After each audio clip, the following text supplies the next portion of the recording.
Hi folks, welcome to CLJ 220 or SOC 231, Criminological Theory. I'm going to go over the discussion section syllabi for the spring 2018 semester. This is designed to complement the syllabus document that is on Blackboard, so anything that you find there you will also see here. So I'm just going to give some general information about the course. I'm the instructor. My email is listed there. My office hours are Tuesdays 11 a.m. to 3 p.m. and by appointment, and 4030C BSB. So if you go into BSB, you go all the way back to the elevators and take them to the fourth floor. I am in the Criminology wing. Course times and location. So I teach 3 discussion sections for this course. I teach on Mondays at 10 and at 11 in Lincoln Hall, and on Wednesdays at 10 in Taft Hall. So those are your course times and locations. An overview of some of these course goals and objectives and kind of a description of the course. So CLJ 220 is a theory-based or conceptual course. We really emphasize critical thinking and analysis and deep discussion of the theories that we will be talking about in the course. So by the end of this course then, you should be able to critically analyze academic texts related to criminological theory. You should be able to synthesize material from texts to present to your peers, and I'll tell you how you're going to do that in a minute. And you should be able to present, support, and defend your arguments related to criminological theory. So essentially, by the end of this course, you should be able to really dig deep into theoretical texts or conceptual texts and ask questions like, what's going on here? What are some pros and cons of this? How do I fit into this? And things of that nature. So some of the course requirements and how we grade them. So for the overall course, there are 5 components, and they're all listed here, but I'm going to focus on the top 3 that are slightly bolded. So the first one is a group presentation that is worth 10 points or 10% of your grade.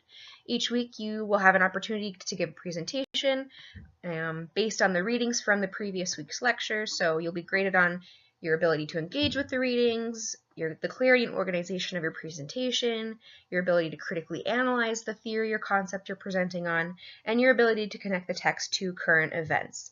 There is a separate handout on Blackboard, so if you go on the discussion sections folder to your correct discussion section, and under presentation materials, there is a whole handout with guidelines listed there that are very detailed and give you the rubric and give you what I'm looking for and how to sign up for a presentation and all of that information. So go and check that out. The second assignment is a debate, and like the presentation, it is also worth 10% of your grade. So in this assignment, you'll have an opportunity to create an argument regarding a quote-unquote controversial topic in criminology and present it to an opposing team and to your non-debating peers. So you'll be graded on the strength of your argument, the support you use, and your presentation, your kind of debating skills. This is a relatively informal debate, and I will not be debating you on what your argument is because I will assign you your topics and your groups. Like the presentation, there is also a guidelines handout on Blackboard. We will also kind of talk about the debate in class kind of probably towards week 3 or 4, so I wouldn't worry about it in the first couple weeks of the semester. And finally, for the discussion section grade, there are 10 discretionary points that will be awarded throughout the semester, and they'll be awarded for participation or reading checks or other sort of activities at my discretion. Everybody has the same opportunities to get these points, so don't think that I'm just going to give them to you, based on like whether or not you're like class favorites or something like that. They're all going to be, you all have the same opportunities to get these points. So some key dates that you will want to know. Your presentations will be kind of throughout the semester, so I didn't list them here. There are sign-up sheets in Blackboard under the discussion section folders, but your debates will be either February 26th if you're in my Monday sections, or February 28th if you're in my Wednesday section. We'll be doing an in-class activity the week after the debate, so it is important that you show up to that. So that'll be the first week of March. And then some non-discussion section dates that are important as well. So your midterm is due the 23rd of March, right before spring break, and your final will be the week of May 7th. As the specific date comes closer, we will kind of go over that. So some key policies I want to go over. I won't go over all of them because most of them are pretty standard UIC policies, and you can read them on your own time if you would like. But attendance. So it's not formally graded, but it's required. I'll take attendance pretty regularly, and it's mostly just to see who's coming and who's not. So if I see that you've come to a few weeks of class and then you miss class consistently, I'll check in on you and be like, hey, what's going on with your life? Is there anything I can help you out with or help you catch up or something like that? because we want to know that you're getting the most out of this class. My missed and late work policy, so make sure to read before you come to class. Again, I'll be, some of those discretionary points might be reading checks, so it's important that you do read before you come to class.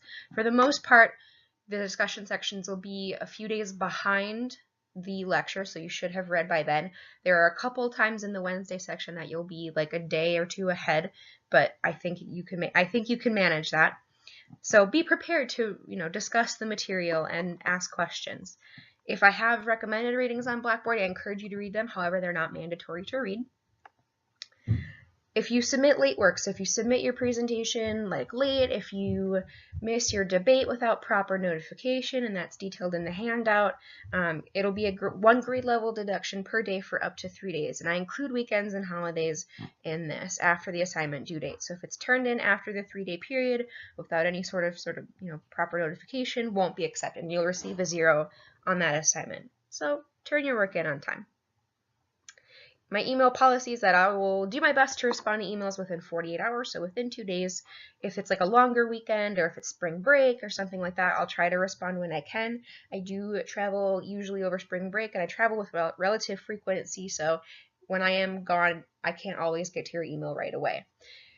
I do have a policy that if you are going to reach out to me with a question, I ask that first you consult your syllabus, because chances are you can find the answer in there. Second, consult a fellow classmate, because they're a really great resource. They have this, more similar experiences than I do with you. So consult them, and then come to me if you don't get an answer from either of them. So I should be kind of your third resort. Some courtesy things. Show up. You guys are adults. I'm not going to be your mom. I'm not going to be your babysitter. Show up on time. If you're going to leave early, maybe just let me know, and then as a courtesy, sit by the door so that way you're not walking across the class and being a distraction. If you have a cell phone or laptop or tablet or something of that nature, I'm not going to necessarily forbid them, because students use them all the time anyway, even though they try to hide it. I can see it. But just silence them at least, so you're not a distraction. If you're going to use your laptop or tablet or phone, which we'll use throughout the class, that's fine. Just try not to be distracted by Facebook. And if you are going to be distracted by something like that, don't come to me after class and ask, what did we cover today? Because that is not my concern that you were distracted. So essentially, don't be a distraction if you're going to do something. If you have a disability, if you're registered with the DRC, let me know. You can either send me your letter or come to me with your letter. We can set up an appointment. I'm happy to work with you. If you have a disability or you anticipate having difficulty with the course and can't register with the DRC for whatever reason, come and talk to me within the first few weeks of class so we can work something out. So if you're going to have a medical issue or there's family troubles or something of that nature, let me know. I'm happy to work with you, but I can't help you if I don't know what's going on. So let me know as soon as possible. All right, that's it. I hope to have a wonderful semester with all of you. I anticipate that not only will you learn things from this course, but I will learn things from you as well. So I will see you all in class. Have a great day.